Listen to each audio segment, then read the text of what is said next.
Welcome back to Let the Boys Watch, entertainment podcast brought to you by Going Great Productions. Hello, first time with my mouth. Today we're going to be talking about the 1994 classic, The Shawshank Redemption, starring Tim Robbins and Morgan Freeman, directed by Frank Darabont. I'm one of your hosts. My name is Robbie. Alongside me is a man who knows how to get a few things. It's cousin Benny. Hello, hello. And alongside us is a man who crawled through 500 yards of shit just to get to this podcast. One of our co-hosts, our good friend Ryan. Wow. Yeah, I did. I just wanted so desperately to be on this show. Well, thank God you had a nice Ziploc bag to get that suit ready to go. Crisp. Well, thanks, Robbie. Much appreciated. Like Robbie said, this is Let the Boys Watch, and we're talking about Shawshank Redemption in 1994. Great year. Directed by Frank, I believe it's pronounced Darabont. Something. Oh, fuck him. No, that's right. I think it's Darabont. Darabont? I don't know. Whatever. He was involved with The Walking Dead, if I remember correctly. He was, yeah. So whatever. Fucking Frank, if you're listening, give us a call. Tell us how to say your name. Frankie please, D. come on. He'll be known as Frankie D from here on out. That's right. Frankie Delano, Eleanor. And before we get started, just want to remind everyone, if this is your first time, please follow, rate, review, all that fun stuff. Follow us on Instagram. All these things are in the show notes. Send us an email. Let the boys watch. No.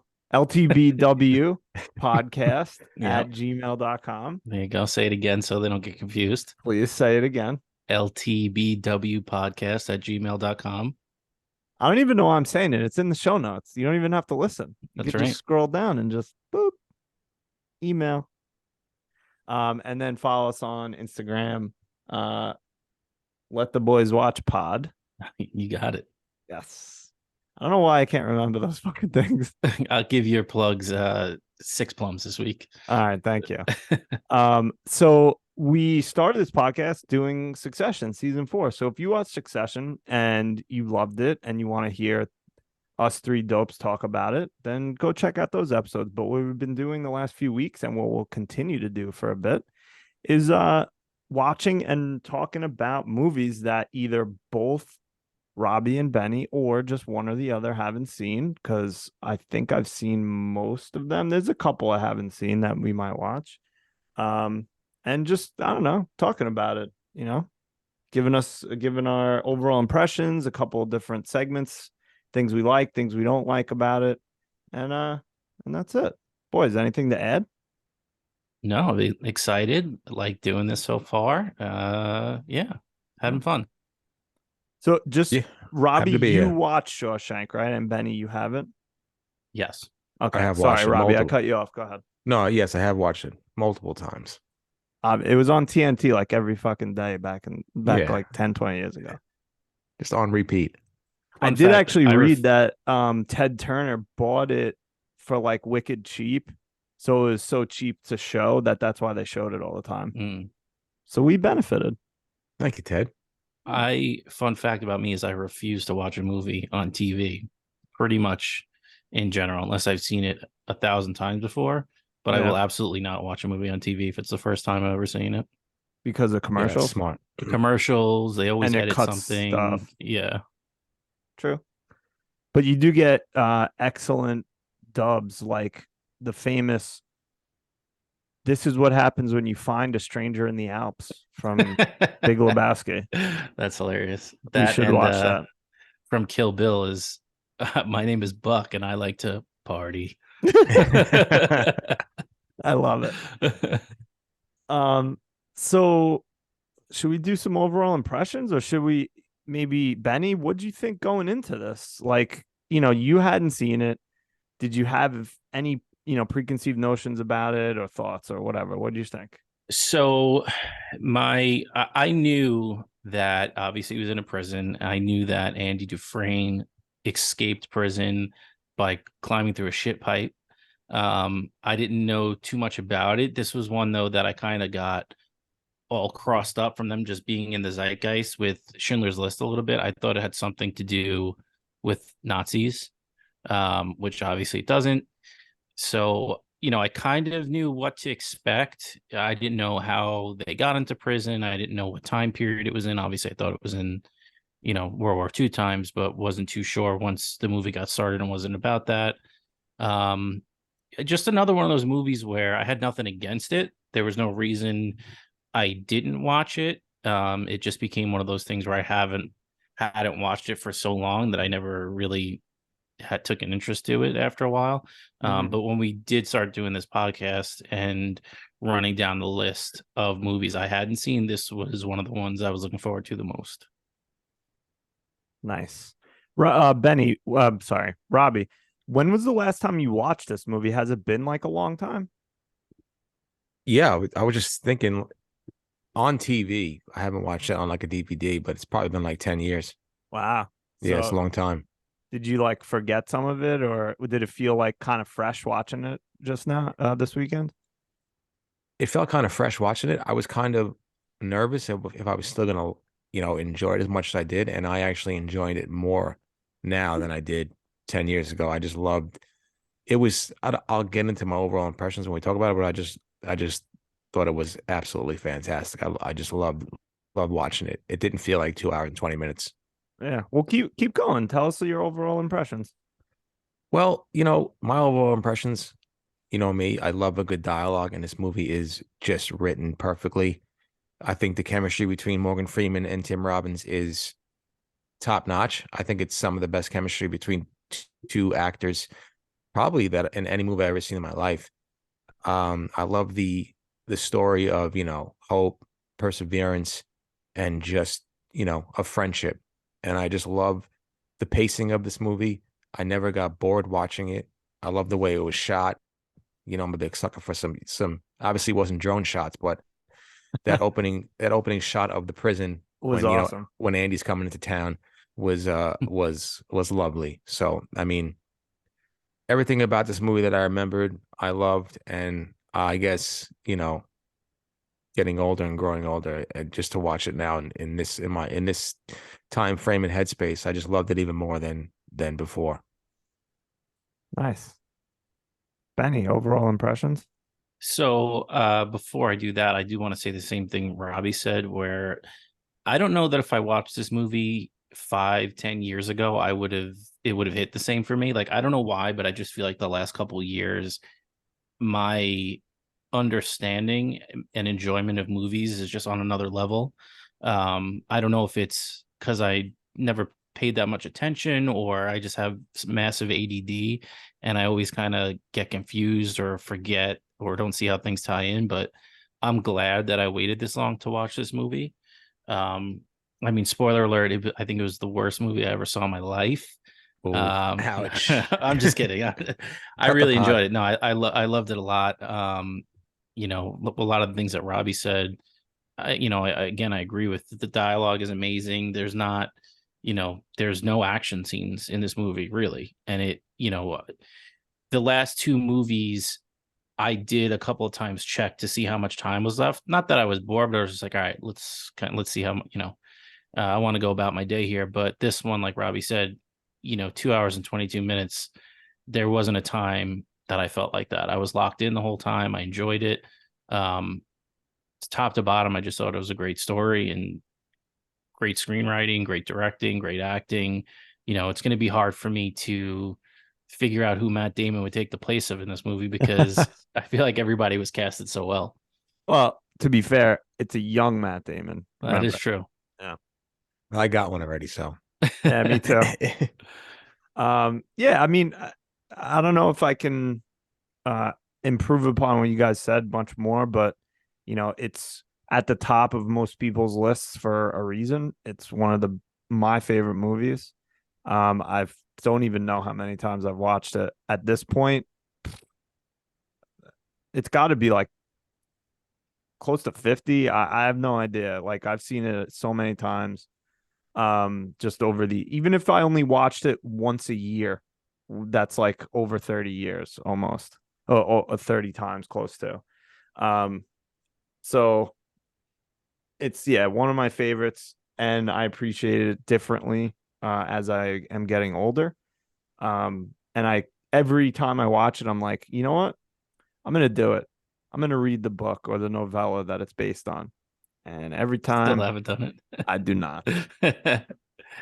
I just Um, sort of I didn't know how long he was in the prison for. So as the decades kept going past, I was like, wow, this is intense. Like I thought he made a move early, but to see that he was in there for almost 30 years is crazy.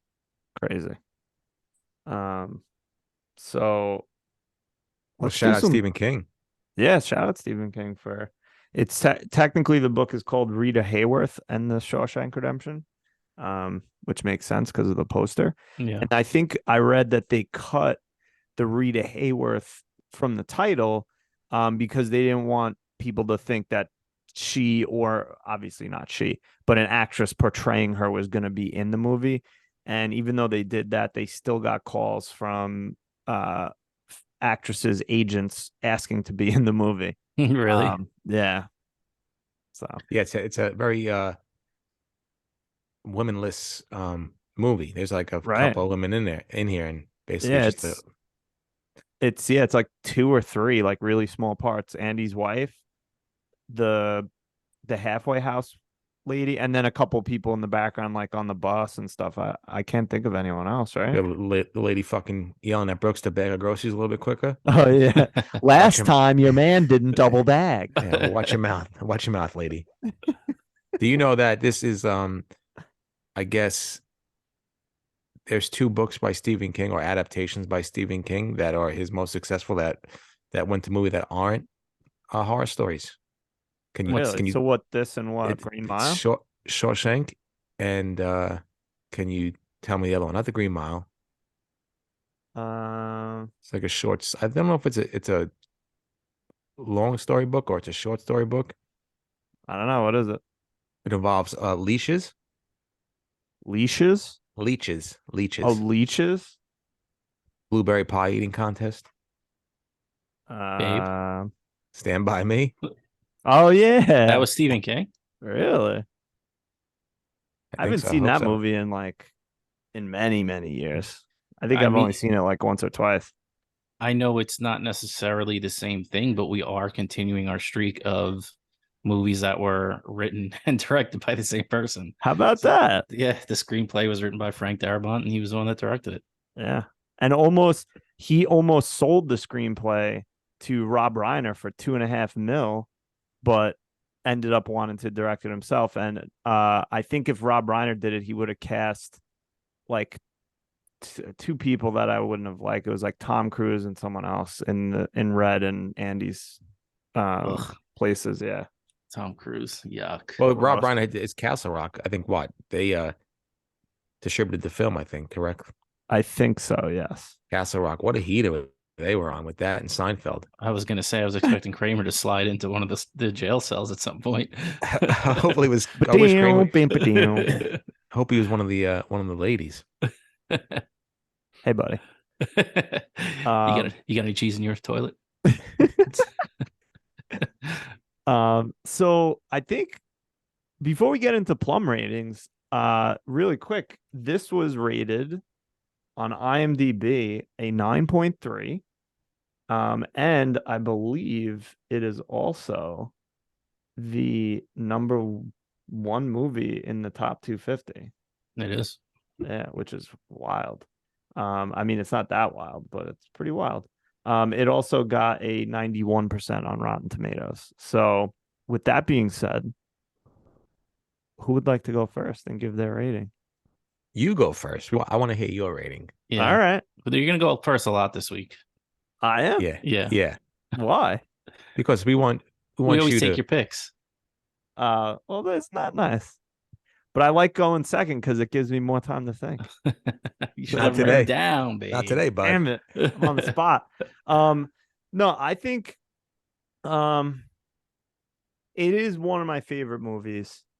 I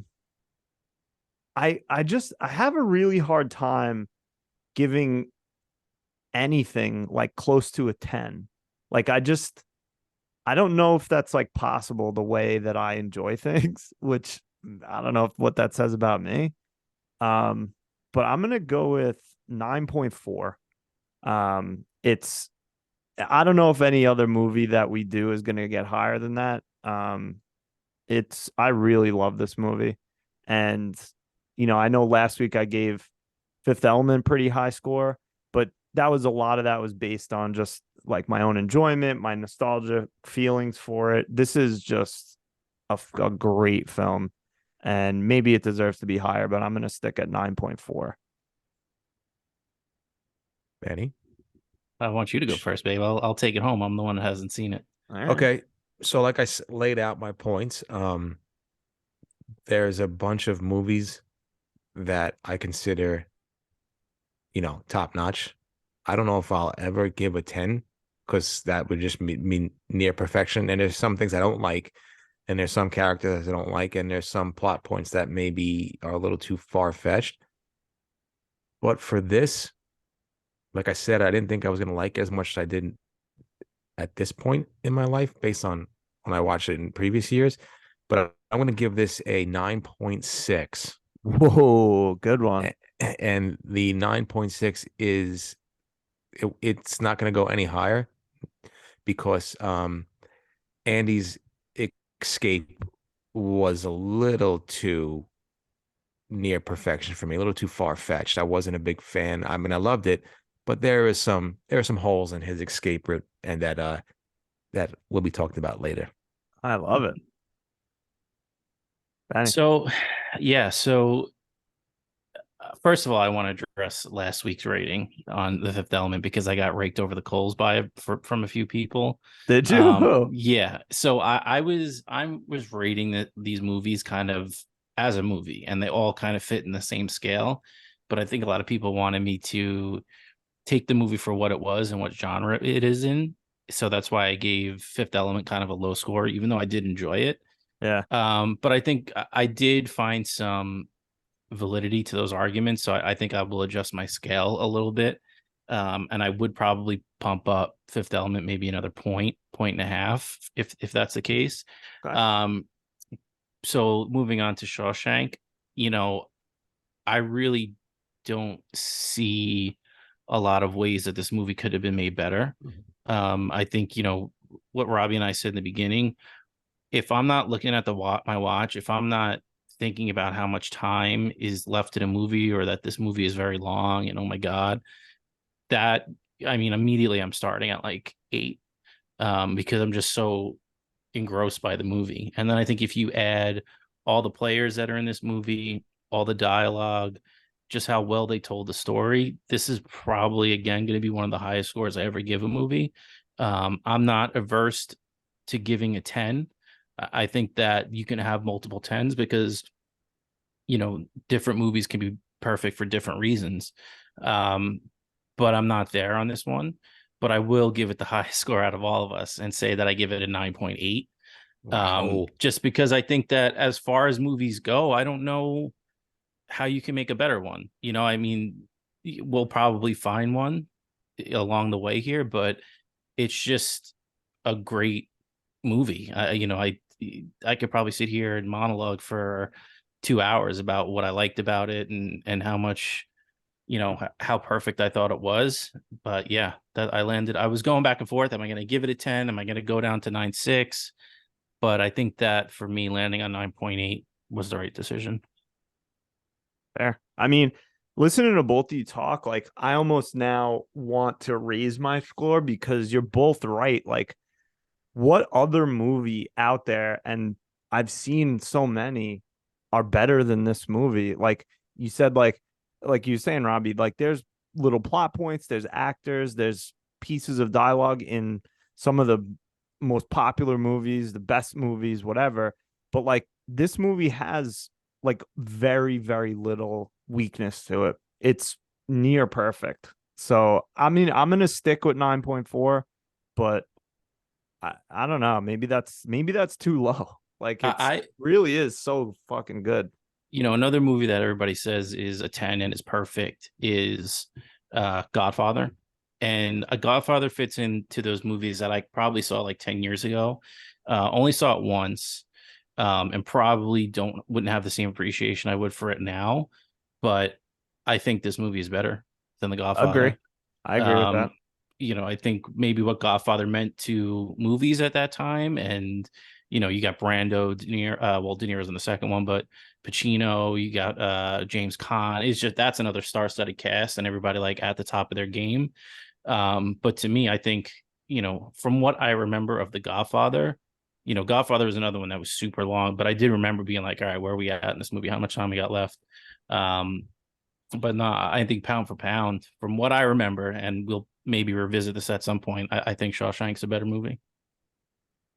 And for me, again, the true test for me for a movie, and the same thing you said, Benny, like there's so many times where I'm clicking on my Apple TV remote, like giving a quick tap. All right, I got 50 minutes left of this movie. Let me trudge through it.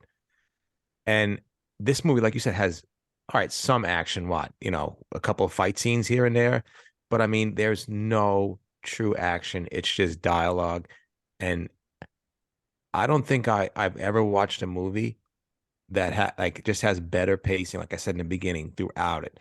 You're like once you start, there's no stopping in between. There's no like I don't even want to say like there's no like low points. Everything was just going from the very beginning. And it's just perfectly written, and I think it's perfectly directed. And yeah, I haven't watched The Godfather in so long, so I can't say if it's better than that. And I love Goodfellas, but Goodfellas has some parts in it where I get annoyed, and I'm like, this is all right, this is a little bit too far fetched for me, or this is too much. But this is one of the most perfect movies I've ever watched in my life. I think too, like when you mentioned Andy's escape scene, like I always, a big thing for me is I always do.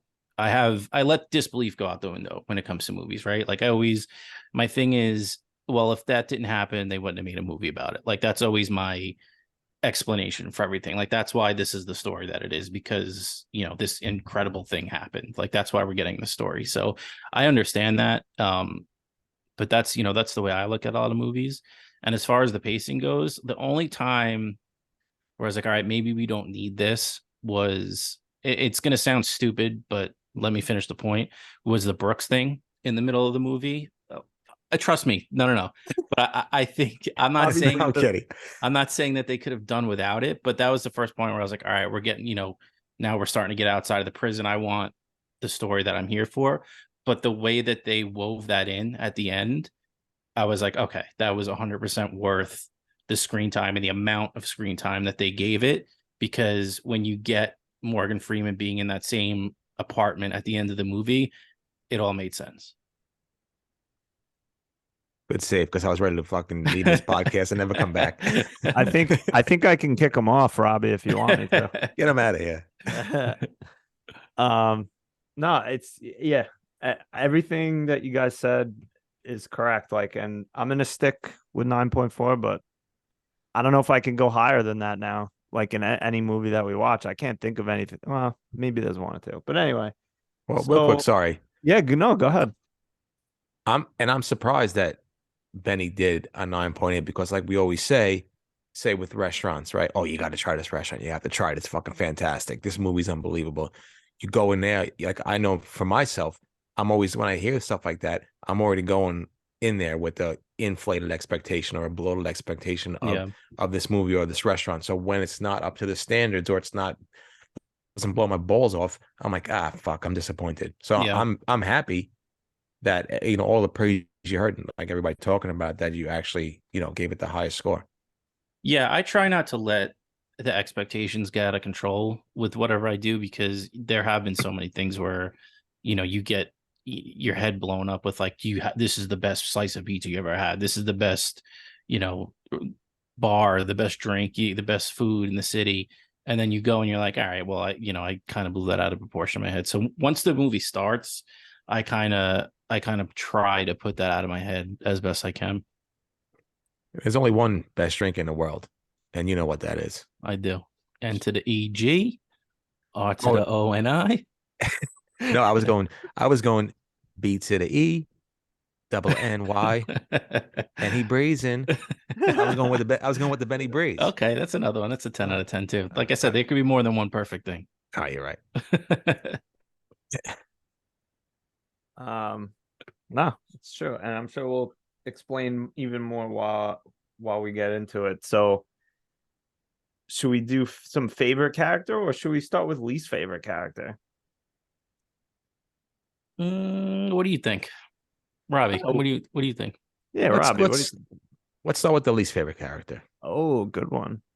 Would you like to kick us off? Yeah. Please. Go ahead. I was mulling around with this back and forth.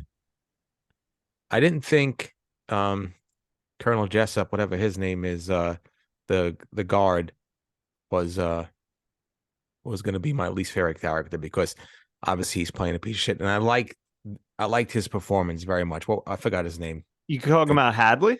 Yeah, Hadley. Yeah, Clancy Brown. Clancy Brown. He's not my Hadley isn't my least favorite character. He's a fucking piece of shit scumbag, obviously. But my least favorite character has to go to my man, Tommy. What? Yeah, Tommy annoyed the shit out of me when I first saw him. I didn't really enjoy his acting in this movie.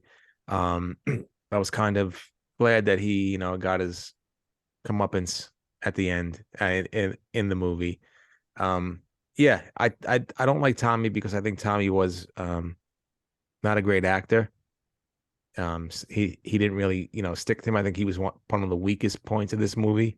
So I wasn't really a big fan of Tom. I can't. That's if I'm going least favorite character, I can't give it to Clancy for being a piece of shit because he played that part so fucking good. Yeah, And right. like the warden played his part so good. I can't give it to anybody like that because they were so great in this movie. So I have to give it to somebody who I thought, wasn't such a, a great actor who could have gone toe to toe with Tim Robbins and Morgan Freeman and those guys. So Tommy's one of my least favorite characters in this movie. Fun fact, do you know what Clancy Brown, where most people maybe my age and younger know Clancy Brown from? Shawshank Redemption.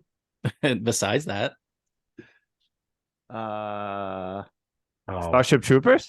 nope, he is the voice of Mr. Krabs from SpongeBob. is he really? Yeah, Good for him. He probably made tons of dude, cash doing he that. probably made bank. He was also the main villain in the season of Dexter that they brought back like after everything. So that's what, like, when I saw him, I was like, oh, there he is, so much younger. Yeah, I know he was in Billions too. I think he played a senator or something like that, or I don't know, a judge. So he played something in Billions. I saw he came on the screen. I'll go next because I see Ryan is in discussions trying to get some fan feedback for us. But to your point, Robbie, like Tommy, I understand the bad acting because there definitely was a little bit of it. But what I did like about that character is he's like dropped in the middle of the movie for us to like show how much time has passed, and that's why I like that character because he like he walks in looking like Elvis, and it reminds you because it's the prison and everything stays the same and it looks like it's all from one time. Him dropping in lets you know kind of how much time has passed. But for me, this is one like the least favorite character thing I really struggled with because, like I said, I mean, I thought this movie was just so close to perfect that it's because of all the great actors and what they did with the role.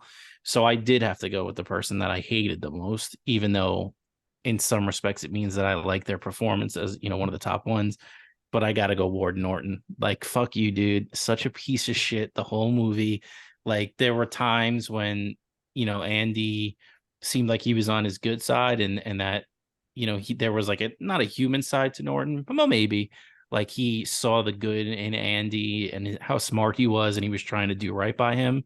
But once that whole second half of the movie kicked off and he had that evil crew cut for the last half of the movie, he just went full asshole. And by the end of it, I was just so glad for the way that he ended up. Yeah, but he has maybe one of the best lines in the movie. Oh, that's funny. It's gonna be real funny. Sucking my dick with no teeth.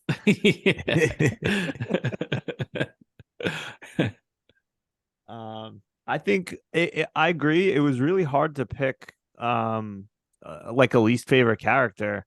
I'm gonna go with Elmo, the guy who actually killed Andy Dufresne's wife, mainly because I didn't like looking at his mouth. It was disgusting. Yeah, his teeth scared me. Yeah, they were But pretty rough. And just the way he like kind of talked was, and again, like you guys are saying, he was a great character. He acted very well, but just it bothered me. Like it grated on me the way he talked. And they pinned it on some Yeah. hotshot banker. Like but that too, and like I felt like he was almost too cartoony. a little, yeah. You know what I mean? Like he was too, not that the movie was based on anything that really happened and these characters were real people, Yeah. but he was almost like the cartoon villain that got dropped in. And it's Yeah. like, all right, this is like a little too on the nose. Do you think though that maybe, and I don't know if they intended for this, is that the storyteller's perspective, so the way Tommy's telling it, that's how he's portrayed, because Tommy is a young kind of dumb kid, and he was just like, yeah, this like cartoony filthy Yeah. villain Yeah, in I can see my, that. I don't know if they did that on purpose. I highly doubt it, but maybe. So all right, well, least favorite was hard.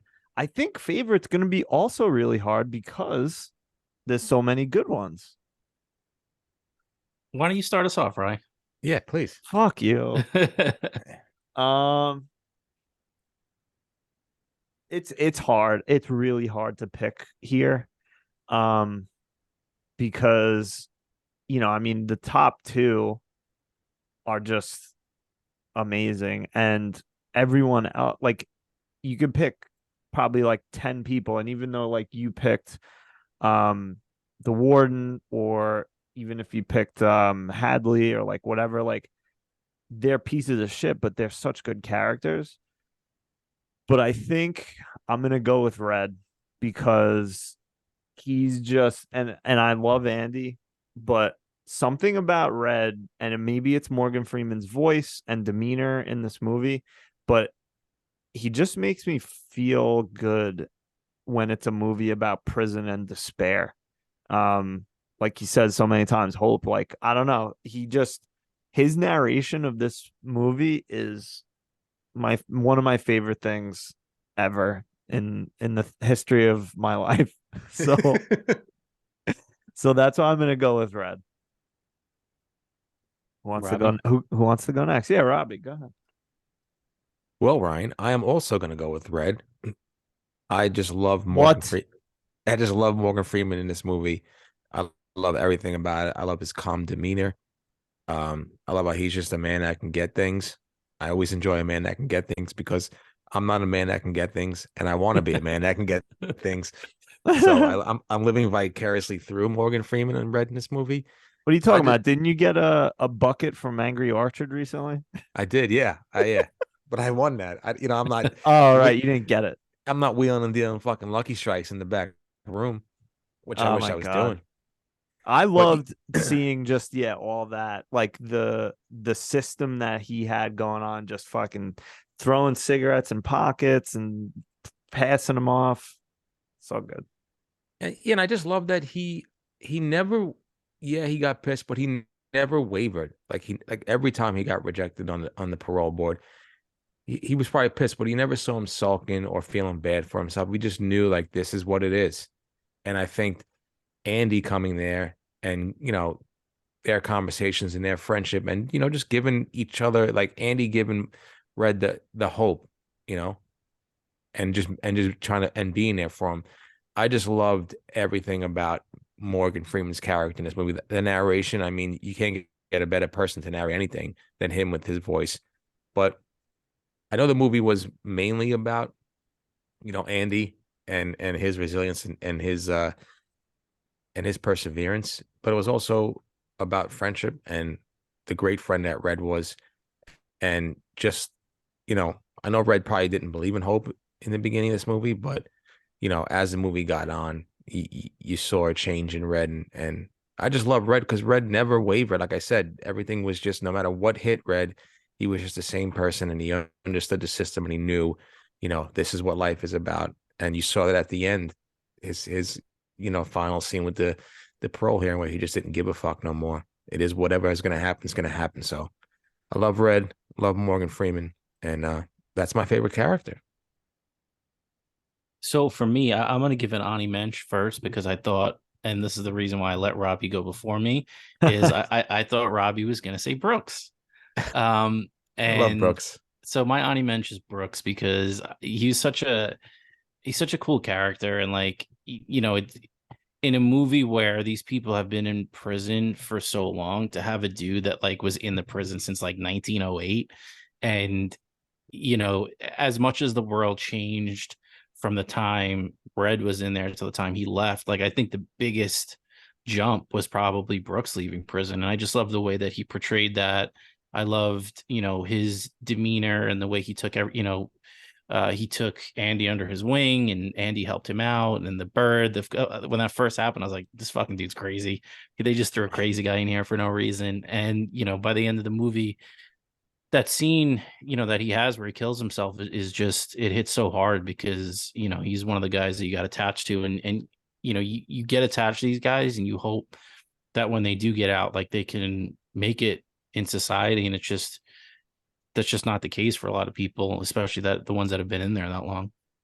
But again, this is kind of a boring one, I feel like, from us, because we're just picking from the top of the draft board here, but I'll go with Andy. I think Andy is my favorite character just because I love the way Tim Robbins played him. I think that I didn't expect this performance from him. I thought that, he just played it so straight throughout the entire movie. And like going back to Tiny Lester last week and how he like was one note the whole movie, but it didn't match the tone of the movie, and it didn't match, that's not what you needed from that character. I just love that Andy had that even keel and that same outlook throughout the whole entire movie. And even though he didn't have swings and these grand, like, he does have that one monologue kind of, but I just really think he did such a great job. And I don't know who else was in contention for that role. But again, this is another one of those roles where, like Bruce Willis last week, like, is he my favorite actor? No. But I can't picture anybody else in this role after seeing this movie. So shout out to him. I wish I would have. I totally forgot to pull up the Academy Awards for this year. But I hope he was at least in contention, if not won it. Nope. He didn't even get nominated. Wow. Morgan Freeman, I think, got nominated, but what the fuck's that guy's name? I forgot. Somebody won for Ed Wood. He was in Rounders. I think he was the old man in Rounders. I forgot his name. John Malkovich? No, the old dude that gave Matt Damon all the cash. Yeah. Yeah, I forgot his name. I love that guy. Yeah. But yeah, so supposedly like that movie, like this movie kind of bombed Shawshank. And sorry to cut you off. Was it Martin Landau? That's it. Yeah. Yeah. For Ed Wood. Okay. But yeah, so that's what happened. So supposedly this movie bombed, not bombed, but it didn't make enough money. But then it got nominated for Best Picture. Shawshank? Yeah, and then people were like, "Oh, what's this about?" So they re-released it after the Academy Awards, and then that's when it started to take off. But yeah. Do you want to know who won and what happened here? Yeah. So Chocolat won. Chocolat. Morgan Freeman was nominated. He lost to Tom Hanks in a little movie called Forrest Gump. Oh, so he was nominated for Best Actor. No, Morgan Freeman was, yes. Oh, sorry. Best Actor in a Supporting Role. Nobody from this. Winner was Martin Landau. Best Actress, there was really no actresses in this. And then cinematography, it lost to Legends of the Fall. And Best Director, it lost to Robert Zemeckis from also Forrest Gump. Wow. So this just ran into a freight train of a movie. Well, Forrest Gump also came out that year. Pulp Fiction. Yeah, heavy hitter. Murder's Row for 94. Yeah. Whatever. Fucking Shawshank's better than Forrest Gump. Get out of here. Well, I think Tom Cruise and Tom Hanks were the two uh guys that were supposed to play Andy Dufresne. Tom Cruise said no because he didn't trust the director, like a new director. Thank God, fucking Tom Cruise go take a hike, and With then your three teeth, three yeah, front exactly. teeth. And then Tom Hanks Tom would be like, all Hanks, right, I see. Tom Cruise would be like, I see how you want me to escape the prison, but this is how we're gonna do it. And he like climbs to the top spear or whatever, get me a does a fucking front flip off. helicopter and a motorcycle. I'm jumping I off don't care what year the movie was supposed to be. I don't I give a want, fuck. I want a stealth bomber. And then Tom Hanks was just doing. He had the Forrest Gump stuff, and you know who was Yeah, so he supposed. was doing that. You know who was supposed to play Tommy? Oh, Huh. Brad Brad Pitt. Pitt. that would have took me out of the movie. Yeah, It's too Brad. handsome. Yeah. Um, So before we move ahead. on, what's Yes. your second favorite Tim Robbins movie? It might be IQ. I love that movie. Although I like he's also in fuck, what's that movie called that I love? Hold on, please. Howard the Duck? No, it's not that.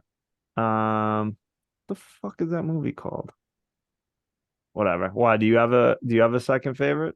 Oh, I have we're talking about perfect movies. My second favorite Tim Robbins movie now is Nothing to Lose. Oh, nice. You ever see that movie? Yeah. No. Oh boy, we might have to add that to the list. That's such a funny movie Yeah. with Martin Uh, Lawrence, him and Martin Lawrence. Yeah. That was a good one.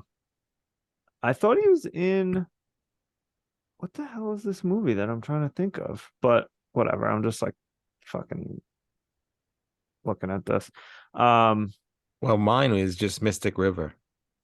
Oh yeah. It's a good one. Love Tim Robbins. Yeah. It's He just- was in Top Gun. Yeah, it supposedly. says. Yeah, he was. I think he got to fly with Tom Cruise at the end of the movie. I think is that what it was? I don't know. That movie stinks. They were Oh, supposed that's to- what it's called. Hudsucker Proxy. That's a good one. I definitely haven't seen that. Yeah. That's it's Coen Brothers movie. Mm. Yeah, I'd say probably that one. Oh, he was also the president in Austin Powers. Was The Spy oh Who Shagged Me. yeah, yeah, he was. That'd be Oh, like asking for $1 million quadrillion dollars. he was also in. Actually, my second favorite movie that he was in is in Anchorman. Oh yeah, yeah. That's right. So Tim Robbins. I know you're listening. Send us an email. He shows up at the Met game from time to time. Yeah. Talk to him. I know you're there. I will. I'm like, listen, I gave Shawshank a 9.8. What do you think about that? What do you think about that? He'll just be like, yeah, great, thanks. 9.8 plums, though. 9.8 plums, babe. That's right. 6'5", Tim Robbins. He is a Woo. tall motherfucker. Tall glass of water. So since we ran off the rails here, should we got a couple texts from cousin Phil. Should we read them right now or should we save it to the end? I'll read him. We got enough time with that fucking soliloquy he just dropped? Yeah, we got time. So he says, what's there not to love? It's a story about resilience and a man's ability to take the lowest moment of his life and turn it into a quest to change the lives of those he encounters in prison, while also learning new things about himself. An unwavering motivation to seek freedom, whether it be through the justice system, which he tried to do, and it ultimately failed him, like it has done many others. The steadfast dedication to the belief that he would be free one day, and the foresight to slowly put the pieces, pun intended, in place to set up his life post-prison. And the optimism exhibited through the most dismal situations a person could think of, and showing the realness that sometimes we may bend and even get close to breaking, but there is always new life at the start of a new day. And of course, the friendships formed more specifically with Red. Beautiful. Beautiful. Thank you, cousin Phil. The best. He really does have a way with words, doesn't he? He does. Not when you put him on the spot on a podcast, but when you get that boy to write, he be writing. He'd be right. That boy should write something. Well, thanks, Phil. Much appreciated. And hey, if you're listening, feel free to text us something like that because we love it. or email us, whatever. So, moving on. Favorite scene. I'll go first. Benny, go first. I have an Ani Mensch, but I'll let you guys. I don't want to steal any of your thunder with it. Yeah, wait to the end, please. Yeah, wait to the end, please. Come on, babe. I please, did. please. I waited for it to the end last time, babe. Benny. Please, you're gonna steal my mensch. You're gonna steal. I know you I'm are. not. My favorite scene, maybe it's a little. Again, I'm picking from the top of the draft board here, but with a movie this good, like the best parts are the best parts, and it's the escape scene. I'm a big reveal guy. You give me those reveals, I eat them up. I love the, jump back to see how we got to that point. So good.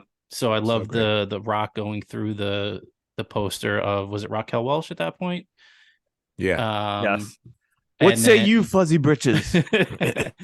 And then, you watch how that whole thing came together. And again, like I was talking about the Brooks thing, I love how you realize all the things he did leading up to that point, like especially the setting up the fake person to be the fall guy of the whole operation. Like in reality, like obviously it was his plan to escape because he was digging that hole for so long, but you realize as he was setting that up as his plan once he got out to get all this money and to avoid being recognized. So just to watch that whole thing come together and that whole reveal, that to me was my favorite scene, because I'm a fan of the jump backs and I'm a fan of retroactively looking back and finding all those little, and this movie was so good too with like, I maybe because I knew that's what he was going to escape. So I knew that's what he was going to end up using the pickaxe for after he found out that the wall was weak in that spot. But I don't think that they showed a lot of those breadcrumbs in it. Like you didn't know all these different things that he had in motion, but it makes you understand his even keel throughout the whole movie.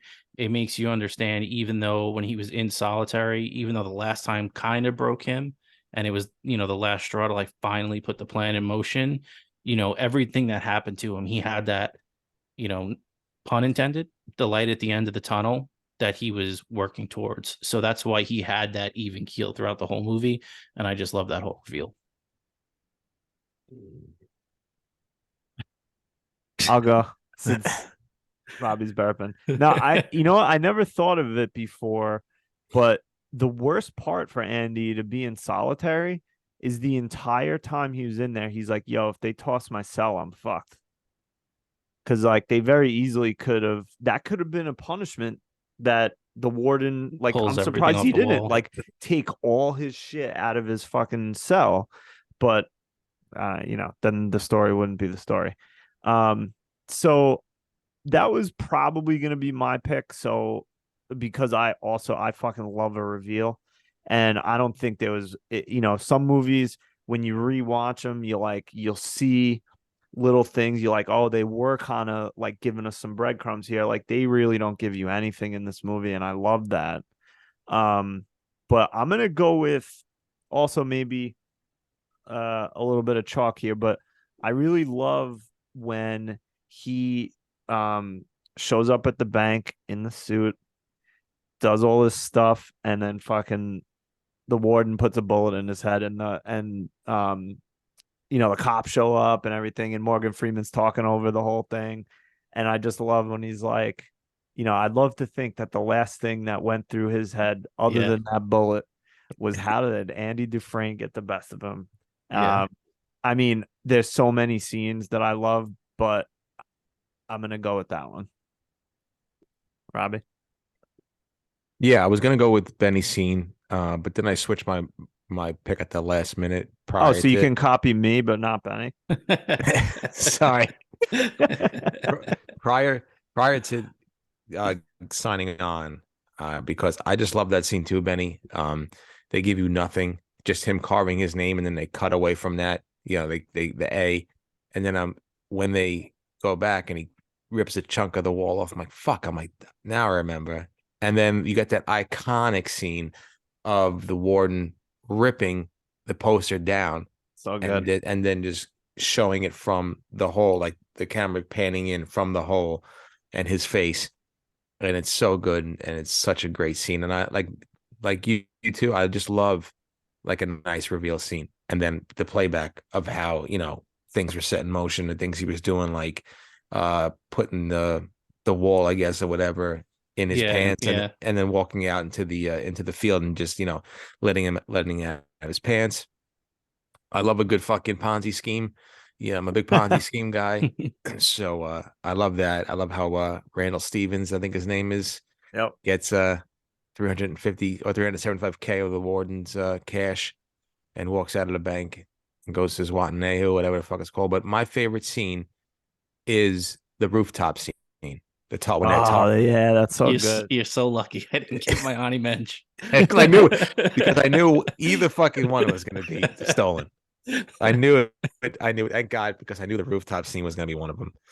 Yeah, just love that scene. Like, again, I just love the way Andy plays it cool, even though he's about to get, thrown off the fucking roof. He could have worded himself a little better, so he didn't get thrown off the roof. But that just, again, sets the wheels in motion for Andy to kind of get in with the guards and get in with the warden and kind of just, do that type of thing, doing the taxes for everybody and just being able to help his friends out in the end.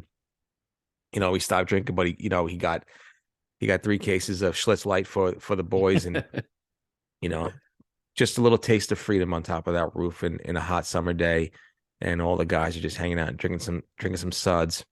So that's my favorite scene because it just shows the type of person that Andy was, how cool and calm he was no matter what was thrown at him in this movie. He just never broke. He always just held on to hope, and just the kind of friend he is. He's just a friend to all those guys, and yeah, just a great scene from top to bottom on the rooftop, and yeah, who doesn't love a nice friend, nice good friend? Good guy, that Dufresne. Yep. I love the Thank God, Benny was Fuck. your Ani Mensch, right? That was my Ani Mensch. Yeah.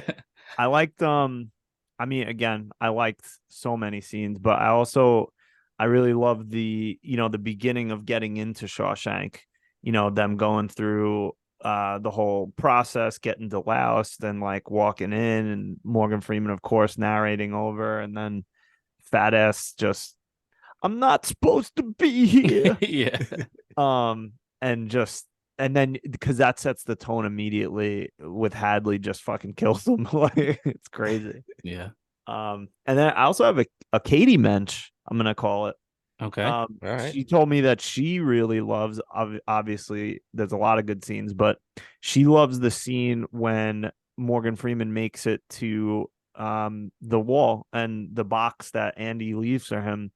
And she said, like, for whatever reason, one part she loves is like when he finds the box, he immediately like is looking around, and then finds the money and is looking around. And it's like, because that's ingrained in him. He was in prison for how many years?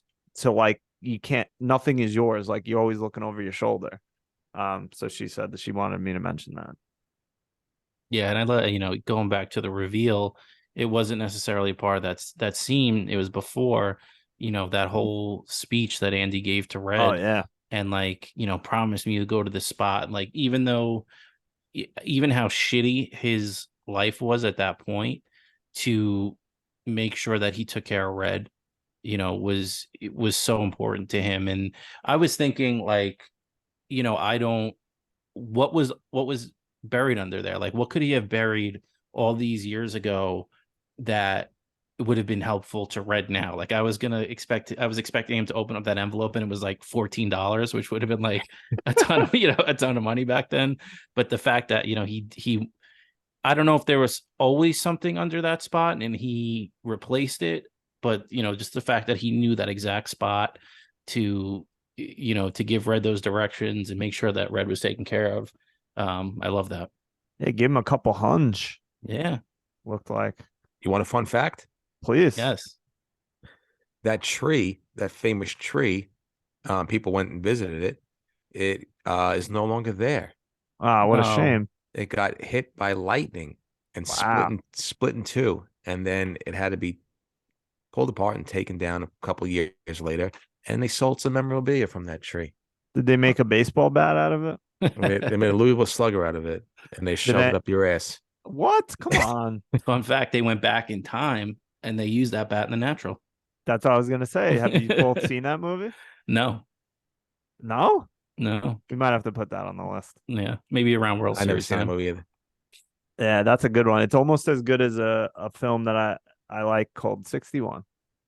Never heard Tell of me a it. little bit about that movie. Now let's move on. So if those were some of our favorite scenes, do we even have a least favorite scene?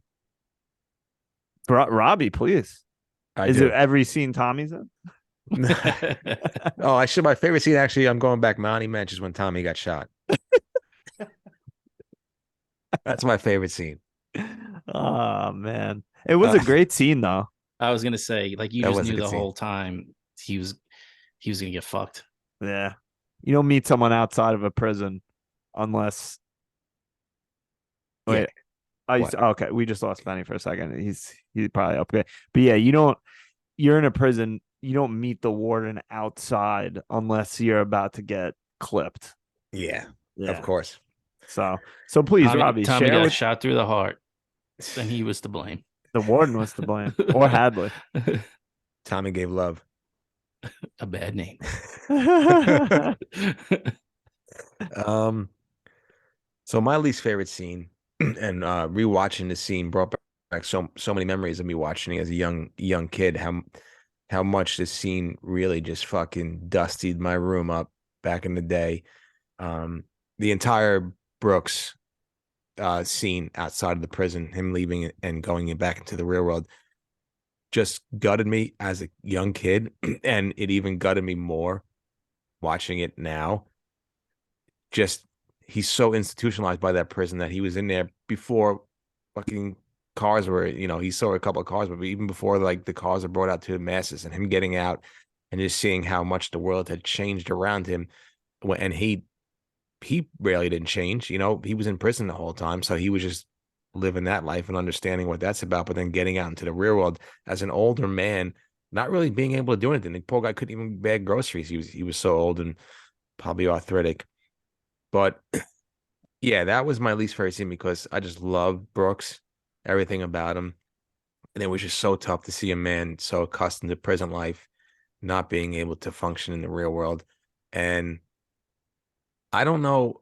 I was talking to my sister Katie at dinner, and I was trying to remember because I actually like, did you think that Brooks is going to hang himself when you saw that? And she's like, no. And she's like, I was like, yeah, I don't remember if I did, but I mean, when he was carving it and then he fucking sways the fucking little bench back and forth and just starts hanging, I'm like, oh, this was devastating. Yeah. I mean, it's you think about the system too. It's so fucked up that like they keep you for so long, and I think it was maybe it was Brooks or it was Red, and he was like, they take your life, and like even though they eventually let him out, like they already took everything from him, and to let somebody out back into the world after spending so much time in there and at such an old age like that, it's like it almost makes you think that like they're doing it on purpose. Right. Because like what the fuck is he supposed to do as like an 80-year-old man who's a convicted felon? Like who's going to give him a job?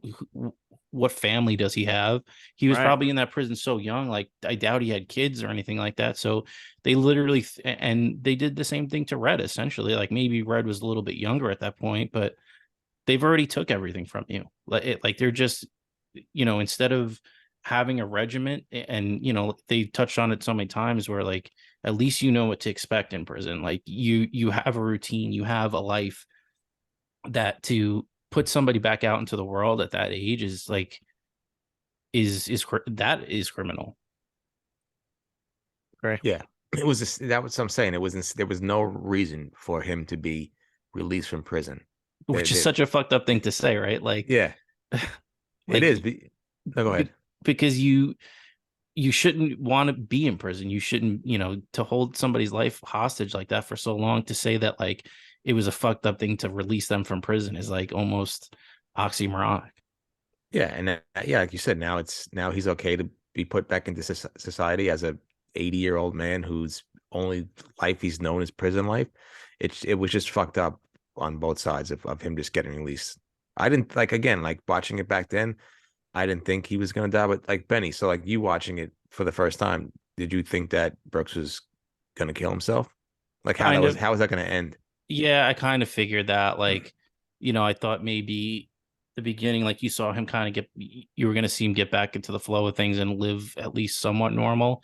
Because the first thing I thought of when he got out was that, like, what the fuck is this guy going to do? And then, they gives the halfway house, and you're like, okay, maybe he could start building something. But, once I saw him sitting on that bench and, like, talking about Jake, and I was like, this dude's going to kill himself because what else does he have at that point? Yeah. So, yeah, I had a feeling that was coming.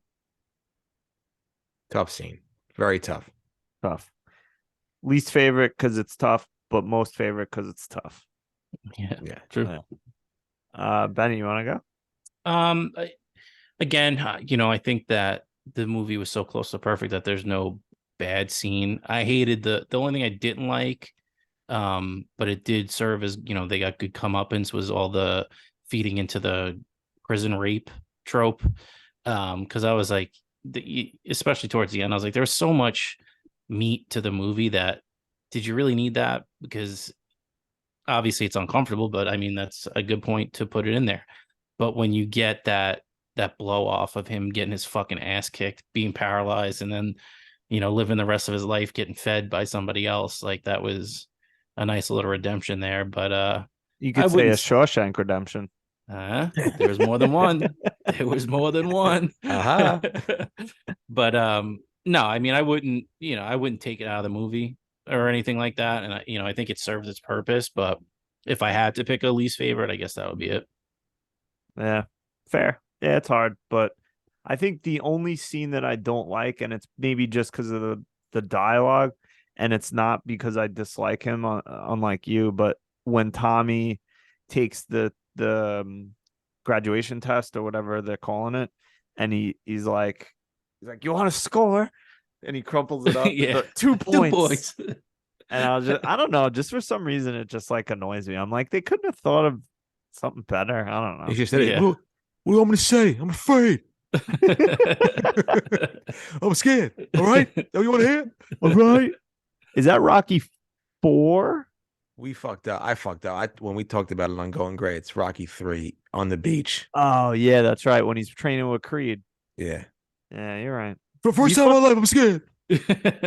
That's a pretty good Stallone impression, Robin. Thank you. All right. So I don't know if we're gonna have a lot to add to this next part, but is there any way that we could make this movie better? I couldn't. I mean, especially only having 2 days to think about it. No. Like, I couldn't even say something like, I wish the movie was made a little bit later so we had better technology. Like, no, like, everything was perfect. So no, there's nothing I could think of that would have made it any better. Robbie, recast Tommy. Yeah. Well, that's a fact. Get Tommy the fuck out of there. No, besides the stupid little flaws with Andy's escape, I think this is a near perfect movie. Can you So, when are you planning on talking about this? Because I want to hear about the flaws. let's talk about it right now. Yeah, please tell me. First, do you want to give your way to make the movie better? I don't know if I really have one. Yeah, maybe a recasting here and there, but it's really hard. This is like such a good movie. So I'm not smart enough. So please, I want to hear about your qualms with Andy's escape. Okay, before I do that, Yes. another fun fact. Yes. Morgan Freeman's mugshot, young Morgan Freeman. Oh yeah. You know? It's his second or third son. There you go. Oh, And that same guy was in the movie in the beginning. He was the one doing this with the real. oh yeah, real and fresh the fish. Yeah. So I love this movie. Love the dialogue. Love the pacing. Love the direction. There's a little subtle things that I didn't really like that much.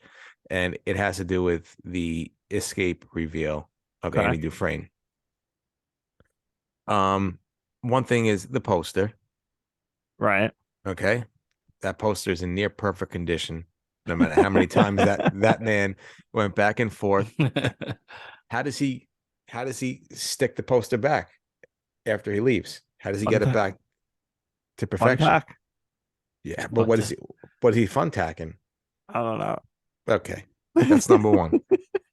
Well, I think it just hangs, but I agree with you that any kind of air current, I'm sure there was probably a ton of air current coming through that would blow that poster around. So you're not wrong.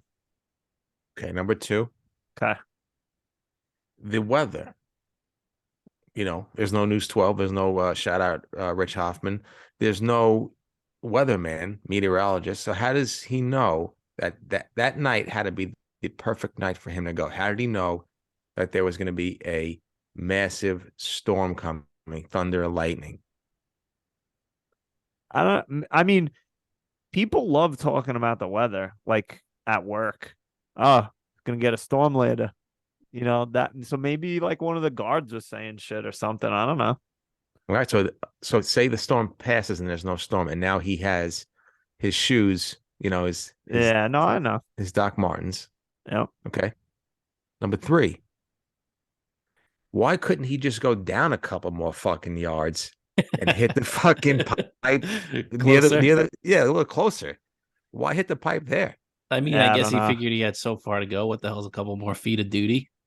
Yeah, true. Maybe. Okay. Or maybe he there was like some kind of weakness there, or like the way the supports were, like it was able to hold him on that spot or something. I don't know.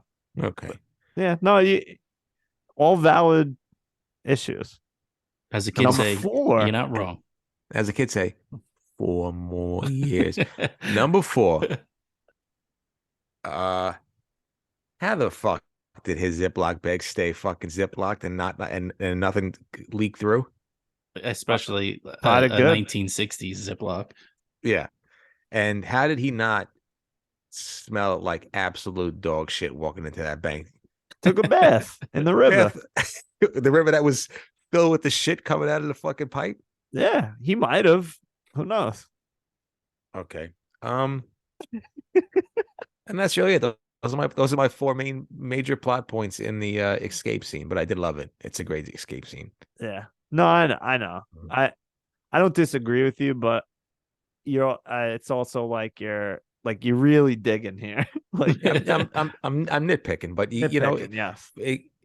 For it to be a 10, Okay. there's Fair. there's gotta be no nitties. All And there's a right. couple of nitties in this movie. I do love the quote too when he was when you get the voiceover from Red, and he's like, "I said it would take 600 years to dig out of this, Yeah. to dig out, but old Andy did it in 20." Yeah. The best. The best. So good.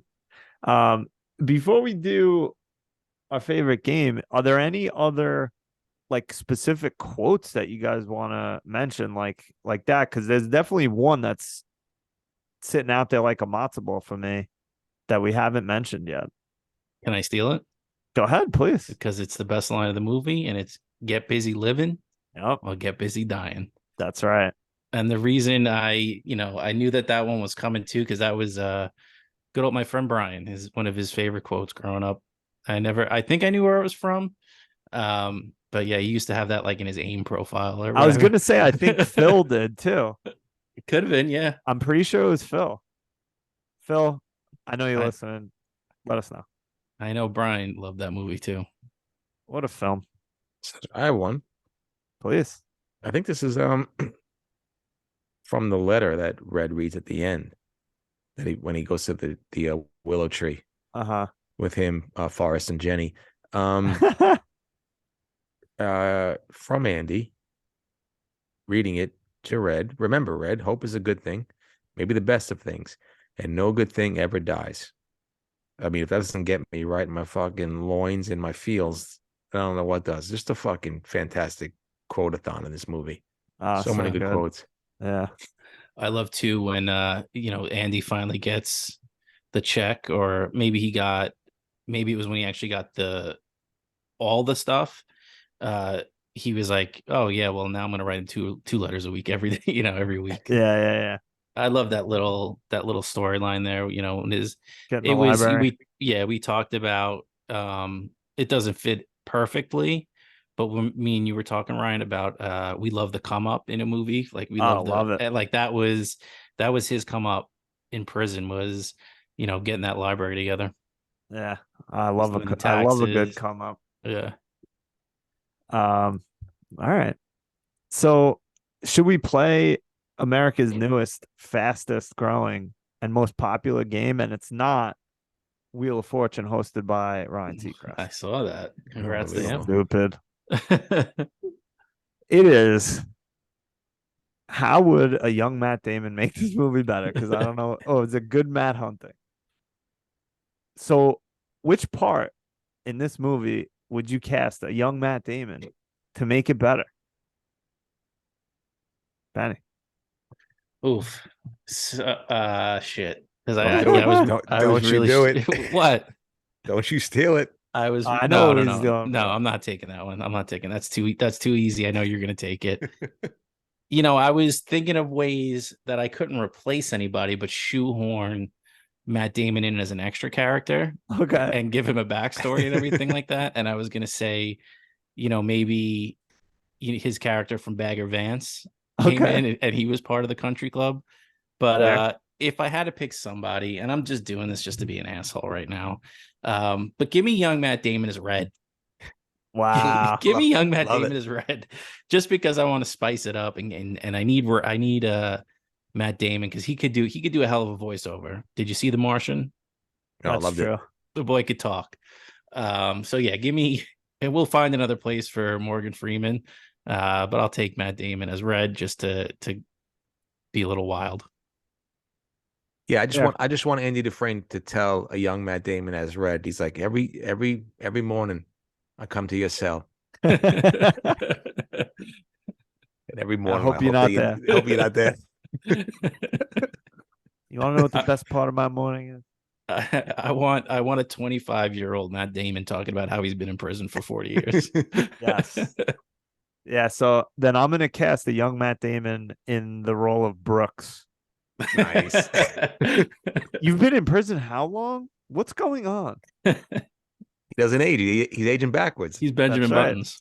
Yeah, that's right. Or Did maybe you see that movie? No. That movie stinks. I don't know why anyone likes it. I'm sure it would. Or maybe we can get Matt Damon in there as Jake. Yeah. Oh, as the bird. young Matt Damon as Jake the bird. Sweater. He was in that movie where he got shrunk. That's true. Yeah. So Robbie, tell us what we all know. If I had to replace anybody in this movie with a young Matt Damon, it's Tommy. I mean, Tommy Guns, get out of there. Imagine Matt Damon taking that test.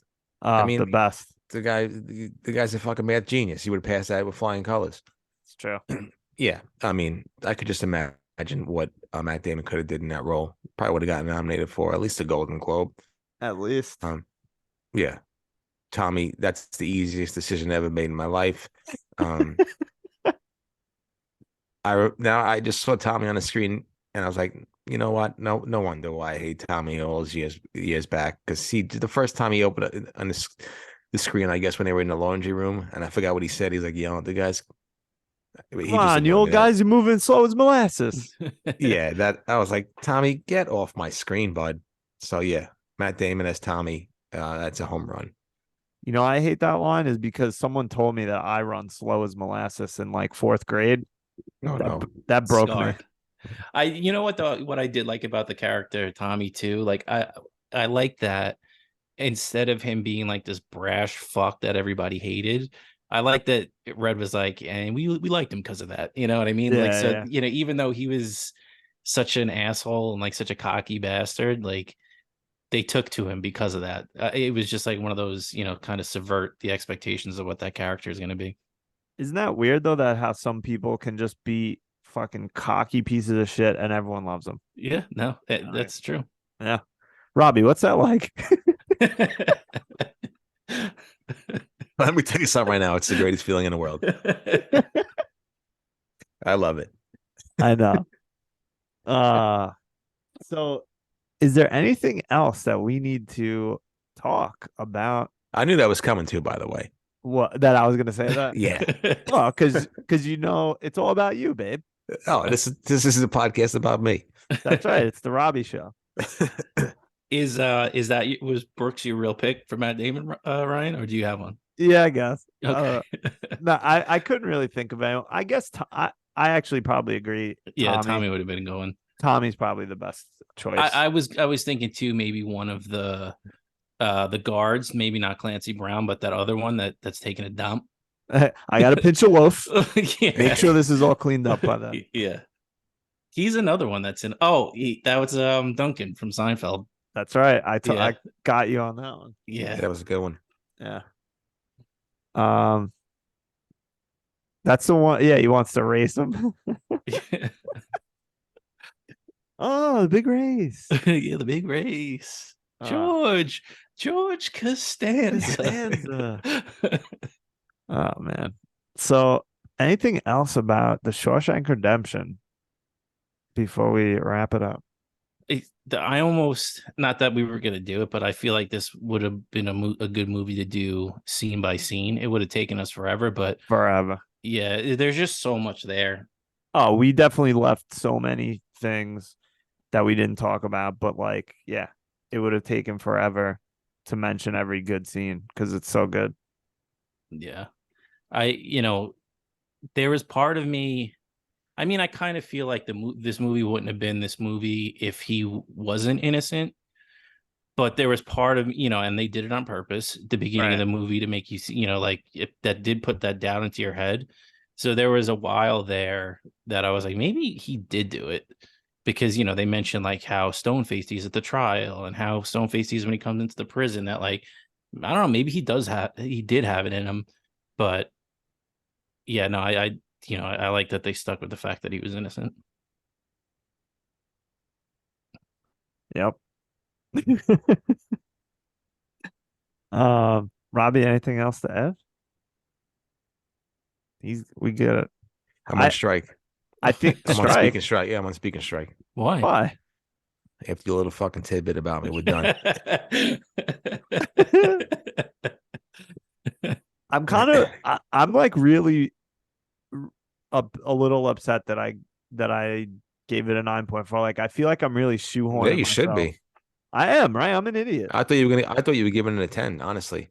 I really should have given it probably like a 9.9 or 9.8 or something. Because now what's going to be better than this? There's maybe one or two movies that I could argue is better than this movie. So now 9.4 is my 10.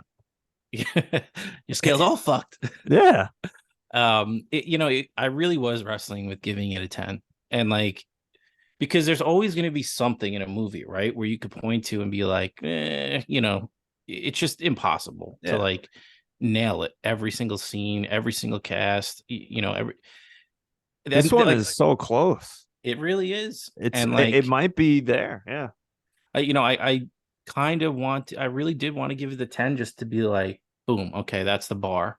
But I mean, I just feel like, hopefully we have so many more of these in front of us that there is something that sneaks up on me. And just in my personal opinion, I give it a 10, maybe there's something out there. Maybe it's Jaws next week. But might be. It could be.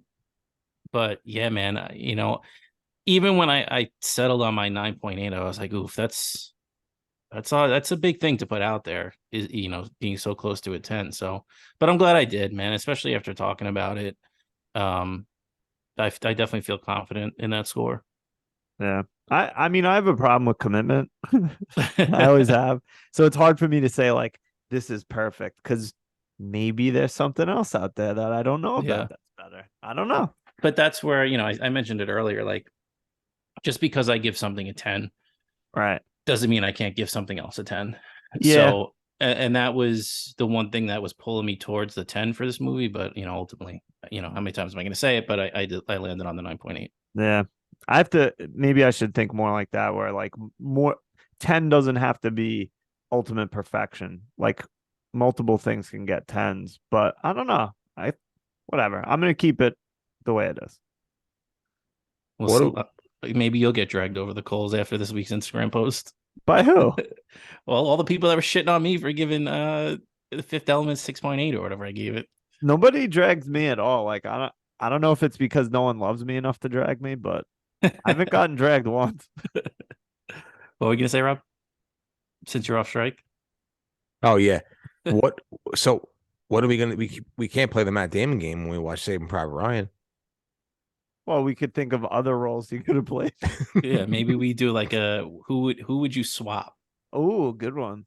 Matt Damon Nice. with? Where like maybe Barry Pepper becomes Matt Damon. Yeah, there you Oh, go. Barry Pepper, fantastic in that movie. Please. Fantastic. Ugh. So many Um, good movies too. Jeez. yeah, maybe we should have fucking stupid. We should have fucking watched Saving Private Ryan first, like right around D-Day. That was dumb. That's all right. We'll find. I mean, we'll find figure it out. a good spot for it. Yeah. I know we've gone for an hour and a half, but like I'm having a hard time wanting to be done with this one. I know. Because it was so good, and I loved talking about it, and obviously 9.8. There's much more left on the table, but Yeah. it is what it is. Maybe we'll It is. revisit it in a year. Yeah. Oh, I'll give you some more fun facts so we can continue going. Let's go. Right, it's like I want to go to bed. There was No. a lot of tension, on a set with Frank Darabont and his directing. Yeah. Long takes, multiple takes, long days. Morgan Freeman wasn't a big fan. Got into a couple of arguments. He said he also threw his arm out Yeah. in that baseball scene. Really? So many takes. You know what? That's what made it a 9.8 out of 10, because those are some sus baseball throws. Yeah, big sus.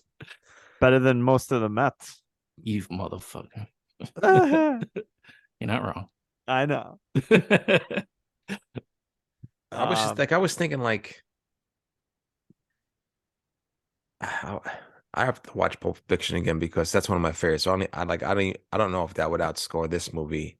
Yeah, I don't know. Like going into it, I was thinking yes, it would, but I don't know like what could. Wolf of Wall Street, I'd give that a fucking 14 if I could. Inglorious Bastards, Yeah, I think maybe some Tarantino movies, same, like might be higher. Jaws might be higher. I don't. But other than that, I mean, because I just love the Tarantino, the way he writes in his dialogue. I think there's nobody better at writing than he is, and the dialogue in his movies are just top notch. So, yeah, I'm curious to see when we watch Pulp Fiction how I'm gonna. I haven't watched that in like 10 years either. So, wow. Yeah, we'll see. So Can I throw out a Yeah. couple names that were supposed to play Red? please, Matt Damon. Matt Damon. Matt Damon. Matt Damon. Dylon. Clint Eastwood, Harrison Ford, Paul Newman, and Robert Redford. Nice. See, I was supposed to give a shout out to somebody, and I blew it. But we were talking about. Sorry for the clap, because that's gonna rip people's ears off on the listening to the podcast. But I want to give a shout out to Aya and my friend Sugar. We were talking about this podcast, and we were talking about all the movies I haven't seen. And she brought this one up, and she did a Morgan Freeman impression it sounded like an Irish man. So when she saw the poll, she messaged me and she gave me the run for the border in the Irish accent, which was funny. I laughed when Morgan Freeman in the movie said, like, why do they all hate you or something? I forget what it was. No, why do they call you Red? Yeah, why do they call you Red? And he's like, maybe it's because I'm Irish. And I LOL'd because of that impression they did. So shout out Sugar. I hope you listened all the way through to get to that shout out. I know it took us a while to get there, but thankfully I remembered. Kush. Nice. Yeah. Well, in the book, Red was Irish, Mm. so it's a little nod to the story. So anything else you want to say? Sorry for the clap. No, that's not my ears. Yeah, I'm really just amazed by that 9.4. Really? Are you really? No, Like I said, to be honest with you, I really thought you were going for a 10 because you Fair. gave Yellow Jackets a 9.4. So I figured if Yellow Jackets is Did I? 9.4, then the first Shit. season, yes. Shit. We might have to go Fuck. live on Instagram for you to address your many haters. Wow. Yeah. Yeah. Well, I'm gonna They're say it coming right at you this now. week. I fucked up. I fucked up. Shawshank is way better than Yellow Jackets, but one's a TV show and one's a movie, so Yeah. there's different scales there. All right. So next week, do we want to let the cat out of the bag? Next Sure. week we'll be doing Jaws for 4th of July weekend. We appreciate the growing Votes? what's the word I'm looking for? Yeah, the growing Participation in the polls every week. But we're taking the choice out of your hands. Maybe we'll put up a poll of what you think the grade of Jaws should be. But we're doing Jaws next week for 4th of July weekend. Robbie hasn't seen it. I haven't seen it. Ryan. Really? Yeah, Ryan I has thought seen just it. you haven't. No. No. Did both of you see Independence Day? Yes. Yeah. Okay, all right. So I was gonna say like maybe we could do that for 4th of July, like put a poll up. But yeah, let's do Jaws. If both of you haven't seen it, we gotta. Yeah. So yeah, looking forward to that. Although kind of not. I don't know how I'm going to feel about it, but it is the first summer blockbuster, so it should be a good one. Yeah. Curious to see what you guys think. So thanks for listening.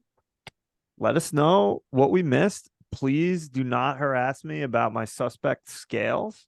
Get on his ass, everybody. No, I can't take Email that. us.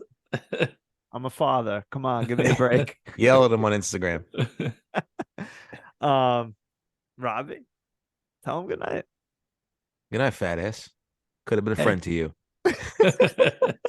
Run for the border.